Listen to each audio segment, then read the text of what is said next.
नमस्कार दोस्तों, आप सब कैसे हैं। तो आज का वीडियो काफ़ी इम्पोर्टेंस होने वाला है, क्योंकि आज का जो टॉपिक है वो ये है कि क्रैश मार्केट में या ख़राब मार्केट में या बियरिश मार्केट में हमें क्या करना चाहिए।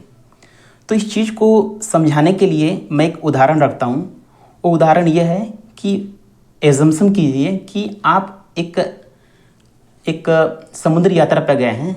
आप एक नाव के जरिए कहीं गए हुए हैं, और जब उस राह में गए हैं, जब उस यात्रा पे हैं, तभी आपको एक सूचना मिलती है कि मौसम ख़राब है।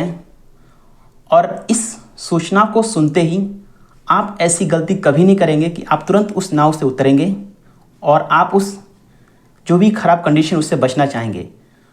मगर आप उस समय एक थिंकिंग ये होगी कि नाव में रहते हुए उस दिशा में चला जाए जहाँ तूफ़ान नहीं है, या कोई ऐसी जगह पे जाया जाए जहाँ पे सेफ्टी बनी हुई होगी। तो कहने का मतलब यही है कि अगर आप ट्रेडिंग की दुनिया में आए हुए हैं तो आपको ट्रेडिंग सेटअप या ट्रेडिंग स्ट्रेटजी को फॉलो करना पड़ेगा विदाउट एनी हेजिटेशन। तो इस चीज़ को फॉलो करना ही पड़ेगा, चाहे कंडीशन जैसा भी हो।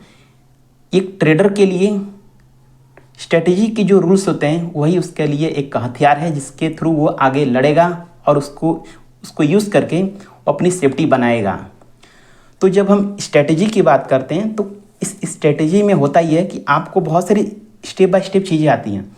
उसमें आता है रिस्क मैनेजमेंट, उसमें आता है स्टॉप लॉस, उसमें आता है आपके एंट्री और एग्ज़िट पॉइंट। ये तमाम चीज़ें हैं। इसके अलावा भी बहुत सारी चीज़ें हैं जो ट्रेडिंग में काम आते हैं, और ट्रेडिंग करते समय इन तमाम चीज़ों का यूज़ किया जाता है। तो आपसे उम्मीद करता हूँ कि आप इन जो भी बताए हुए चीज़ें हैं इनको फॉलो करेंगे। और ये तमाम चीज़ें बता क्यों रहा हूँ, ये बहुत बड़ा प्रश्न है। ये पहला वीडियो बन रहा है, तो ये वीडियो इस तरह की वीडियो क्यों बनाया जा रहा है, मैं क्या हूँ। तो आपकी जानकारी के लिए मैं एक पोजिशनल ट्रेडर हूँ, और अभी तक मैं प्रॉफिटेबल नहीं हूँ। बट कुछ मंथ पहले मैंने कुछ प्रॉफिटेबिलिटी को मेंटेन किया हुआ है, और अभी तो बियर मार्केट चल रहा है, तो इसमें अभी कहीं ना कहीं साइकोलॉजी डैमेज हुआ है, और इस साइकोलॉजी के डैमेज होने के कारण कुछ इम्पेक्ट आ रहा है साइकोलॉजिकल। तो मैं चाह रहा हूँ कि मैं भी इस चीज़ को मैनेज करूँ, और इन तमाम चीज़ों को कैसे मैनेज करता हूँ वो आने वाले वीडियो में मैं काफ़ी ट्रांसपेरेंसी के साथ उस चीज़ को शेयर करना चाहूँगा। और आपकी ट्रेडिंग कैसी चल रही है आप भी कमेंट में बताइए, और आप किस लेवल की ट्रेडर हैं, और इंट्राडे करते हैं, पोजिशनल करते हैं, या स्विंग ट्रेडर हैं। अपनी जो भी आंसर हैं हमारे जो भी कमेंट बॉक्स है उसमें अपने आंसर को दीजिए, ताकि मालूम चले कि जो भी व्यूअर्स हैं उनकी मेंटेलिटी क्या है, वो किस सोच के साथ मार्केट में आए हुए हैं। तो मैं अपने बारे में बता रहा था कि मैं पोजिशनल ट्रेडर हूँ, और मैं अभी उस स्टेज में हूँ कि मैं अभी 4 साल से अभी मार्केट में हूँ, और 4 साल के मार्केट में रहते हुए भी मैं स्विंग ट्रेडिंग की स्ट्रेटजी नहीं बना पाया, मैं इंट्राडे की स्ट्रेटजी भी नहीं बना पाया। हाँ, एक काम किया हूँ कि मैंने पहले से इन्वेस्टमेंट की जो स्ट्रेटजी है उसको मैंने फाइनल कर दिया है।